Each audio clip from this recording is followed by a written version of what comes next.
Hey, I'm Ryan Reynolds. Recently, I asked Mint Mobile's legal team if big wireless companies are allowed to raise prices due to inflation. They said yes. And then when I asked if raising prices technically violates those onerous two-year contracts, they said, "What the f*** are you talking about, you insane Hollywood ass?"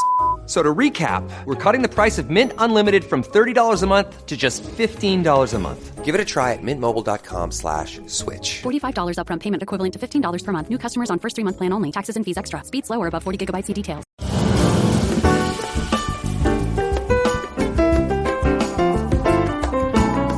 Welcome to I Don't Need an Acting Class with Milton Justice.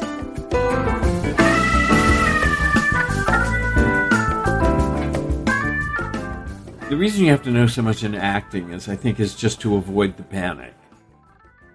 It's like you're sitting there and, what do I do if the actor I'm playing opposite, and whatever the end of the sentence is. So much of the technique, I think, can often be, what do I do when it's not working? What do I do when I'm lost? What do I do when I have no idea where to go? What do I do when I see a piece of text and I have absolutely no clear idea where to start? Well, I always can start with the social circumstance. I can always start with the profession. I can always start with the past. And the same thing is, what happens if the choices I made stop feeding me? If it's not feeding you, then the question is, what do you do to help it? What do you do to help it? That's where we have tools. I can always go back and build something else that helps me. The most danger is when we used to have auditions in person, we'd get a call back and they'd say, do it just the way you did it before. And so, talk about the kiss of death. So first of all, it's not true. I mean, the casting director says, that was so good, do it exactly the same way for the director. So they have no idea how unhelpful that is. Because now you're trying to remember what you did and recreate what you did, so you're already doomed. But on set, it really happens because the stakes are higher. And you like what you did and you want to do it again. Yeah, sometimes I do think that if I get disconnected, I tend to go back to what I want. What do I want and who is the person I'm talking to? Because sometimes you kind of lose it, It's like another actor. What do I need from him? Why I'm here? This kind of turns the dial a little bit up for me. But I think that, for example, if it would be a very emotional scene, I think that's where things can get very tricky when you don't have an image that feeds you anymore, that used to feed you when you were preparing at home, and now it doesn't feed you anymore on set. So being able to bring something out, something new up on site. Well, I mean, listen. When Stella said to, I think to Grant was the first time I saw it, and then to Sean Astin, she said, never come in the same way twice. It's like... Sometimes people ask you to do exactly the same way. But they don't know. They don't know. They don't know. They think it's the same way. They don't know what they want. What they're saying is, go buy that lighting instrument. I want to get you through the window.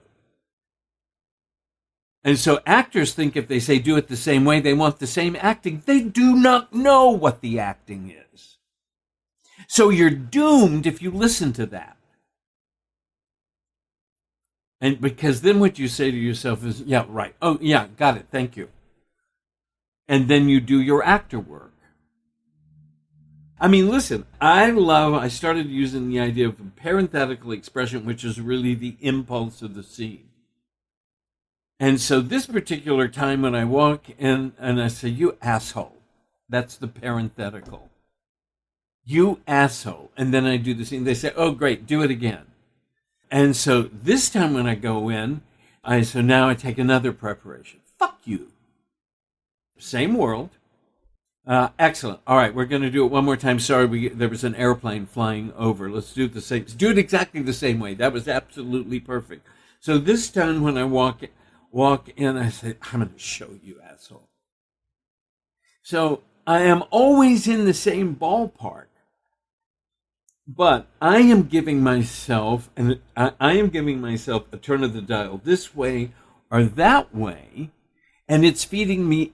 They'll never know the difference. What are we talking about? It's the same scene. That's exactly what I was doing while I shot. And I was just going off by myself, like in a circle. And the director came and he saw me talking to myself. And he's like, yeah. Get him, Wesley, get him. And then he fucking runs in the back. He's like, action! so he let me do the parenthetical before I could do my lines. Like even while they were rolling. He's like, let him get ready. Then he let me have the time. And by the way, that never happens. That's what I'm saying. Like, this never happens. There's no way this ever happens. It's just to me, it's talking out the impulse for the scene. Yeah. It's talking out the impulse for the scene. If you're like me and the word action bores you to death. So there's an impulse that takes me into the room. Sometimes you have to do a lot of work only by translating what people say to you into something actable. Because they always talk on terms of effects, of results. No, but I mean, look, and this is why you have to be so smart. They always talk in results. They give you a performance note that says, I think he's got more of an edge. And, right? That was the word they used for about 10 years, an edge. But you have to know what to do with that. You have to know how to translate a result note into an action. You have to know how to turn it into something that says, oh, got it, more of an edge. I know exactly what you mean. And then you change the impulse slightly. And then when you get really, really good, then you know how to really, in a gifted way, change the impulse. And that is not work you can do on set, but that is work you can do before you get there. That is maybe I'll do it this way, and then in the back of your mind, you'll hear me going, or, and then go a different direction. The thing, I think the big note here is never believe them when they say do it the same way. I think I told you my favorite one was I ran into Sigourney Weaver at Crunch on 83rd Street, don't ask, when I used to go to the gym. And I had read a review. I'd seen her in this weird Snow White movie. And so I told her how good she was in it. And we were friends from the old days. And I told her how good she was in it. And she said, oh my God, thank you. She said, nobody I know has seen it. I have no idea how it came out. She said, the director was so weird. He used to say things to me like, okay, all right, we'll do it again. Do it exactly the same way, but massage it a little. And she said, what do you do with a note like that? Massage it a little. I mean, so look, here's the thing you have to know as an actor. Directors do not know how to talk to you. They're scared to death of you, and they don't know how to talk to you. Casting directors don't know exactly. Oh my God. I mean, I used to have this philosophy that the entire industry was being run by a collection of casting directors who didn't know how to act, didn't know how to direct, and didn't know how to read scripts. And so these were the people running the industry because they were the people that were auditioning people. I mean, we're really lucky in New York because we do have some fabulous casting directors, but nonetheless, and Wesley got selected by A.V. Kaufman for this movie he did. Of course, Wesley didn't even know who she was. I looked at it. He sent me the script, and I went, this is an Akiva Goldman script. What, my God, A.V. Kaufman's casting this? And he was like, Yeah, my manager mentioned that I was really hot. I said, my God, she's amazing. But really, seriously, none of these people, casting directors are giving notes. It's absurd. So, I mean, these are all the things that you're up against, and all you do all the time is find yourself nodding and going, yes, interesting. Yes, I see what you mean. And then do your work. This is all your ability to use your technique. The technique is that Mr. Stanislavski wanted a technique for those of us who are mere mortals. So we never had to say, well, it's just the inspiration of the moment. And we all go, no, that's great. And how's that working for you?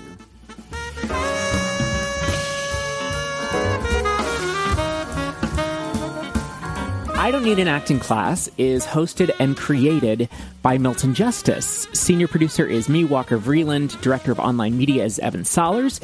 And music is by Jeffrey Keyser. The opening piece tomorrow is from his latest album, Playdate, featuring Shedrick Mitchell on organ, Ron Blake on sax, Richie Goods on bass, Ayushi Karnik and Nir Felder on guitar, and Kendrick Scott and Manyungo Jackson on drums. And what you're hearing now is M's Bedtime Blues from the same album. You can find out more about Jeffrey Keyser on his website, jeffreykeyser.com. That's Jeffrey with a G-E-O. Please subscribe, rate, and review the podcast. It really helps us reach more people, makes a huge difference. You can also follow us on Instagram at I Don't Need an Acting Class. And please continue to send your acting questions, comments, reflections to Milton at questionsformilton@gmail.com. Again, that's questionsformilton@gmail.com. Thank you so much for listening, and we'll see you back here next week.